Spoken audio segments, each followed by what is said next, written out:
Hello guys and welcome back. So moving on to the hand. The hand is the toughest part of the retopologizing process because it has so many fingers and it has dramatic topology changes.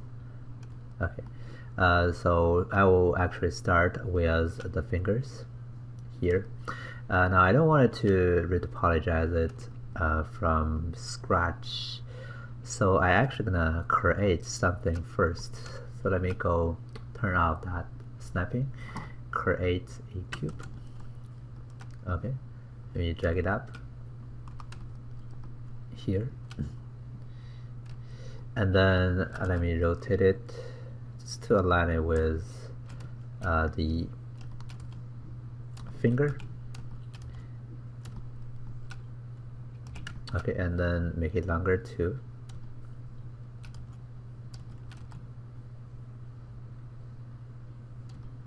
Alright, now what I'm gonna do here is insert some edge loops. Oh, not on there. Insert some edge loop. Oh, it's really hard to do, isn't it? Anyway, let me maybe delete that hole. Oh, I'm having symmetry on, that's why. Let me turn off symmetry. Let me insert edge loop here. So one on the first segment and the other one on the second segment. Okay, and then I can do a smooth and use division level 1 and apply. Just gonna smooth it to make it a tube like this. And then what I can do is grab that tube and then I can grab my model and then make it live so that when I go to the cube I can then start quad drawing it. Oh, actually I can do this, grab all the vertices, just scale them up so they will be snapped to the finger, and that way I end up with fairly decent topology already for the finger. Okay, and then I can start tweaking some of the things here, like in the maybe at the bending part I can have more loop, and here on the top I can also drag them away so that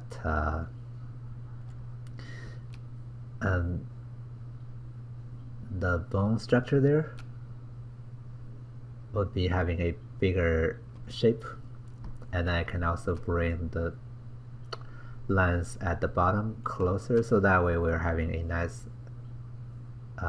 winkle, if you wish. The direction or the position of those things has to be good. Find out where it is, okay, and then position it properly. Now it's really crucial that the position of those vertices are at the right spot. If they're not, then you're basically wasting or ignoring the shape you sculpted. Right, so that's gonna be actually over here. Let me bring the other two closer to there. And if you cannot see that, you can change the quad draw. I think there's a coloring thing here. No, not that.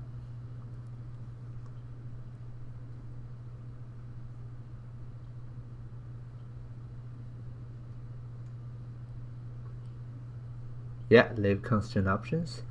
Mesh alpha, you can turn that to something lower so that way you can see the underlying geometry.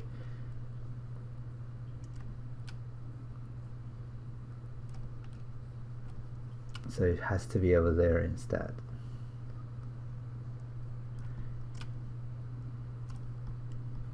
Oh, it's actually the top.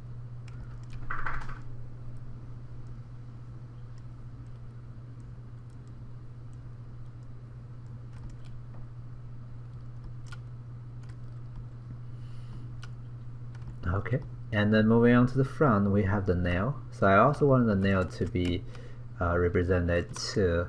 What I can do here is actually having some more loop in the middle first, And then for this guy, I'm gonna do this, grab those 4 faces. Oh, I'll just extrude those and extrude them inwards so that I have a shape for that, so that I can go Quadro 2 again and just match this loop. I just extrude it out to the contour of the nail.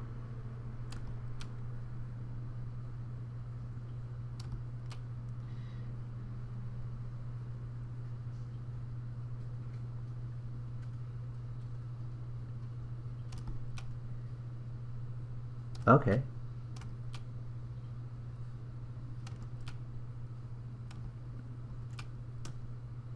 And then I can just fill in the bottom. It's gonna be just that. Alright? And then maybe you can have 1 more or 2 more loops depending on how detailed or how good the contour will look like on the finger. You can have more or lesser loops. So it's basically more or less your choice. Now that fingernail, if you think that's okay, that's fine. If you don't think that's okay, maybe you want more defined result, we can actually refine it later on after we finish the hand. We can use some traditional modeling tools to make that one looks better, because the geometry I sculpted is fuzzy, you know. So it's not really good up there. So right, that's 1 finger. Let me just extend it at the very bottom here. Now I have all other fingers. I don't want to do that 1 by 1. So what I'm going to do here is actually turn off the live again, Control D to duplicate it, and then I can. That's interesting. Move it to the other finger.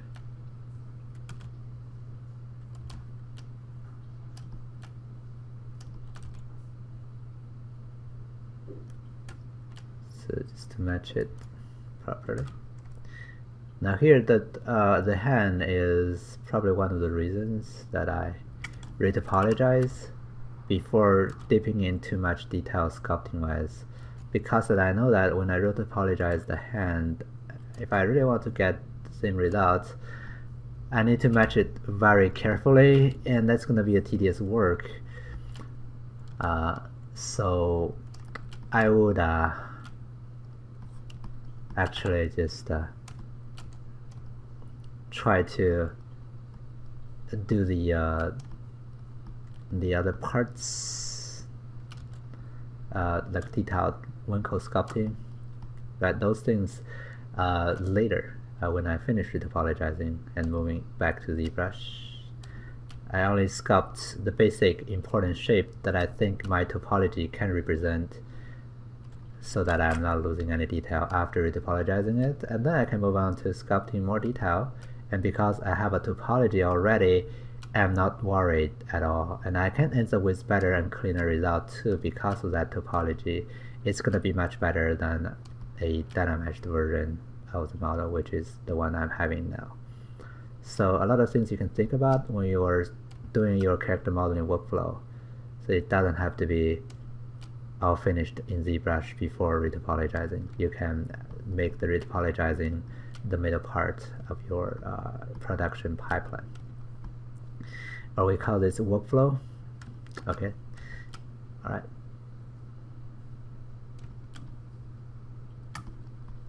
So that's 1 more. I think it has to be longer. So let me extend that loop and maybe delete that and move that closer. Okay. So that's 1 more. I'm just gonna keep doing this to the next one. Because it's closer to my index finger, I may need to actually just use my index finger.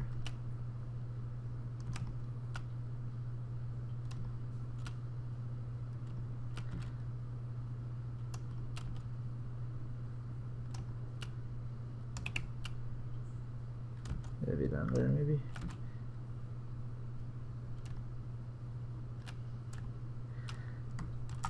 Duplicate it one more time for my pinky finger.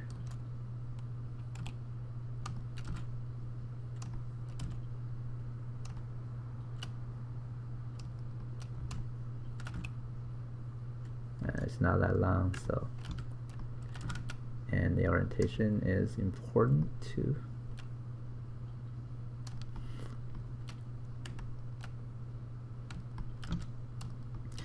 Alright, so let me then make live again, and then I can start scaling it so it's snapping, and then I can do quad draw too.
Alright, so this is all 4 fingers snapped to the hand, and then I'm gonna combine them together,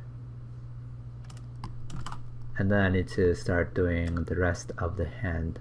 Let's actually stop the tutorial right here so we can move on to the rest of the hand from here. Okay, so those fingers are supposed to be done this way. Of course you can do one by one from scratch. I just wanted to do it this way. Another trick maybe you will end up using is that you actually have a hand model every time. You're just using the same hand model sculpted. That does have a topology already. You can do that too. Okay, so see you next time.